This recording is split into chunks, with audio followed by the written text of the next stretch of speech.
Welcome, dear Gemini. I'm your Western astrologer, Jennifer Jean from astrojenniferjean.com, and this is your 2017 astrology forecast. This video is for anyone who has Sun, Moon, or Ascendant in Gemini, and especially Ascendant. Okay, so watch for all of your signs, and then you can piece it together. These are general forecasts. Okay, so let's begin. So I'm going to begin by speaking about Jupiter, the big benefic planet. And we all want to know where Jupiter is transiting in our sky, because Jupiter is the planet of expansion, blessings, wisdom, knowledge. It wants to bless us. So what area of life is it blessing for you? Well, Jupiter is still in Libra for, up until October of 2017. It's still in Libra, and it's still transiting your 5th house until October. So what is Jupiter trying to bless you with and provide, wisdom and optimism and all kinds of, goodies from the big benefic? Well, 5th house has anything to do with children. So it could be a great time if you, want to have children. You could, it could be a very fertile time. So if you don't, be careful. It's also the house of creative, your creativity. So anything, if starting, creative projects.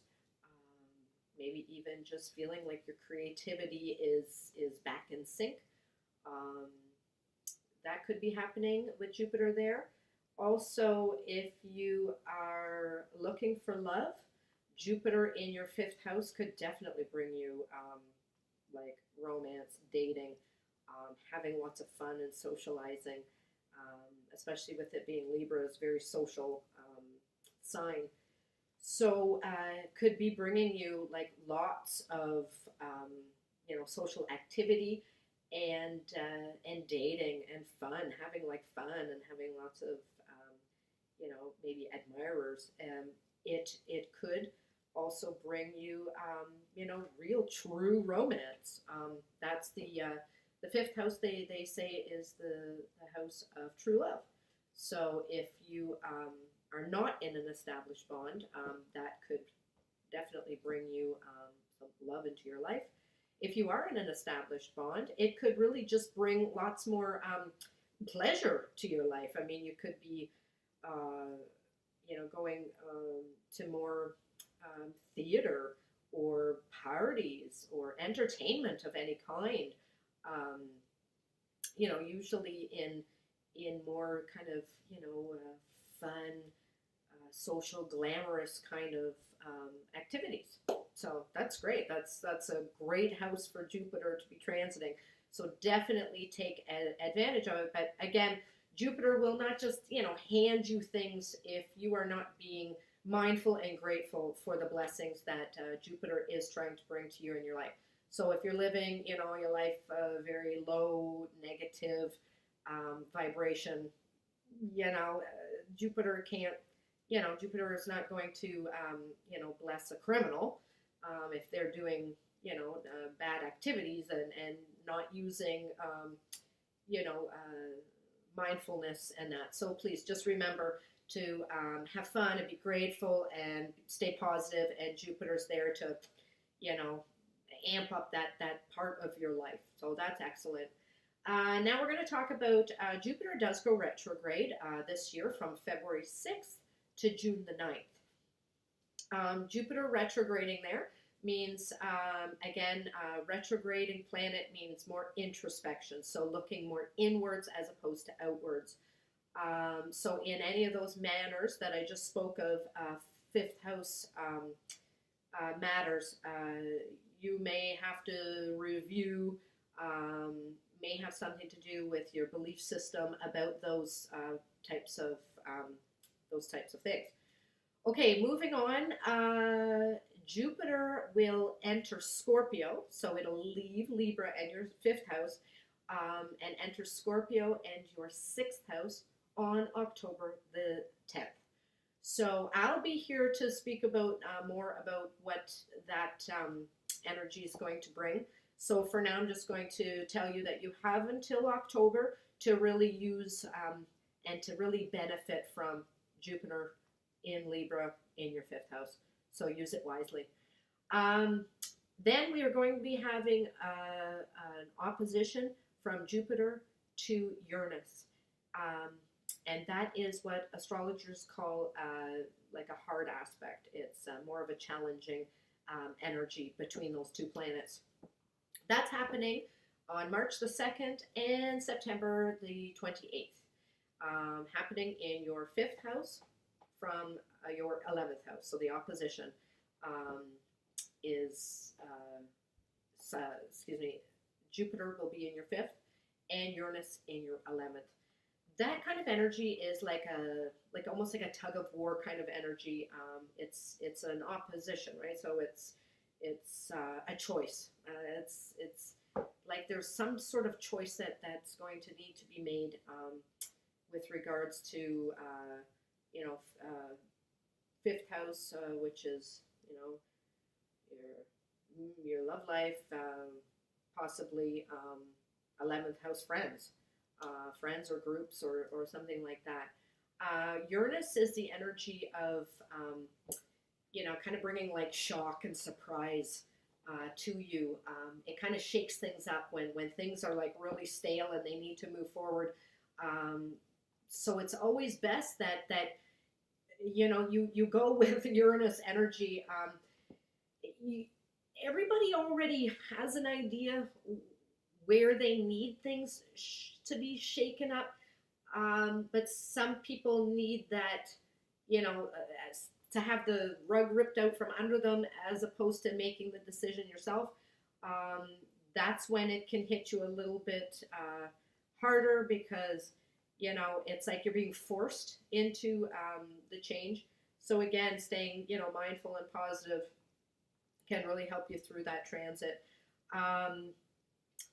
Okay, moving on, we're going to now talk about Saturn, where Saturn is transiting for actually majority of 2017. It will still be, from last year, it's still in Sagittarius, transiting your 7th house, okay? So wherever Saturn is transiting, Saturn wants you to do the hard work. He's the taskmaster. He is the disciplinarian. He's not going to give you anything unless you've worked really hard to deserve it. So with Saturn being in Sag, your opposite sign, it rules your 7th house of partnership, relationships, marriages, and business partnerships as well. So it's really making you do you need to really bring in that Saturn energy to your relationships, to your marriage. It's about, being more like responsible and stable and, working hard. You might feel like it's just like, it may even feel like the fun has been kind of taken away in those areas of life because it's asking you to kind of restructure the way you do relationships, the way that you are in partnerships and or your marriage. It's time to kind of buckle down and get serious.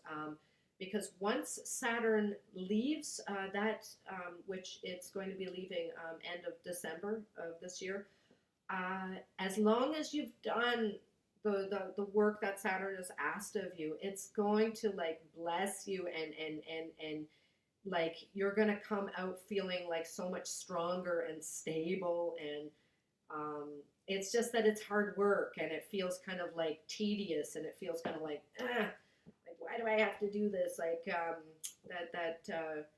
What's that, Mr. Miyagi or that from the Karate Kid, how he has to wax, but then he learns, he doesn't know why he's doing it. He thinks that he's just, he's um, doing all the hard work but not gaining. That's kind of how the Saturn transit works. You sort of feel like, why do I have to be the one to, you know, buckle up and be all responsible? But anyways, you come out of that, so much better and thanking, like, okay, good thing that I was that I put in the hard work there, because now you can move on and you've grown, and you've taken something away from partnerships and relationships, and it makes you a better person. Again, I have to repeat, being mindful and positive, please. I mean, if you're stuck in that low negative energy and you keep repeating these patterns over and over, and you feel like oh, I just don't get a break, it's because you're doing it, like you're doing it the wrong way over and over and over, and it's trying to say, like, you know what, how about trying, like, I'm trying to show you a different way. And Saturn is also going retrograde, and I'm going to talk about that.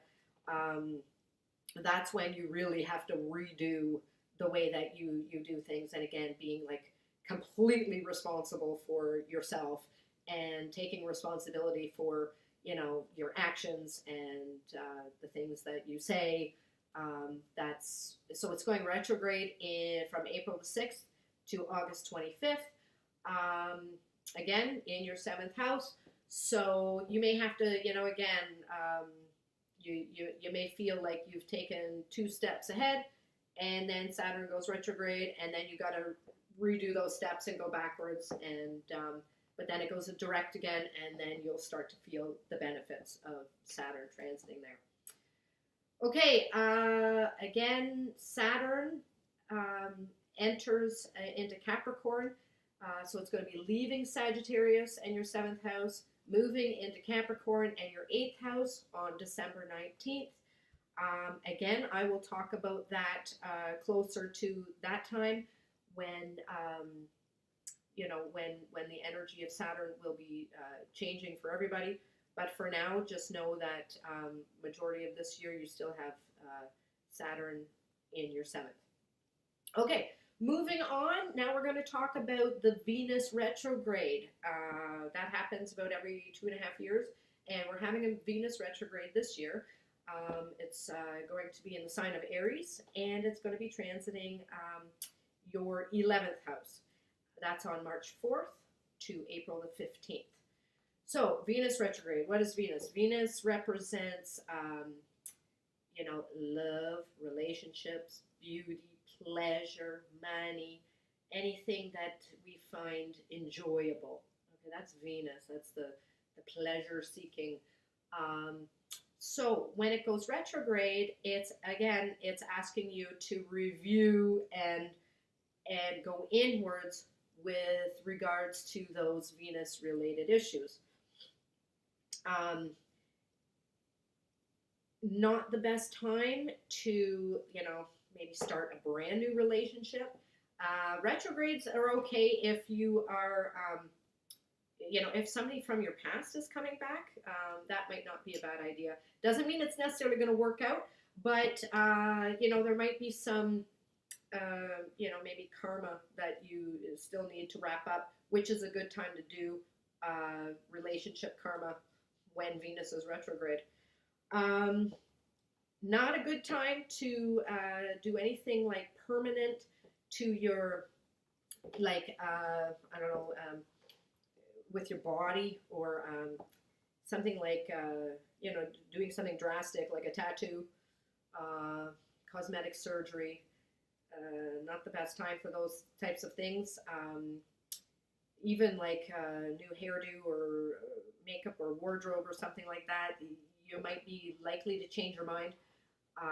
It's just not a good time during a retrograde of any planet to start something new.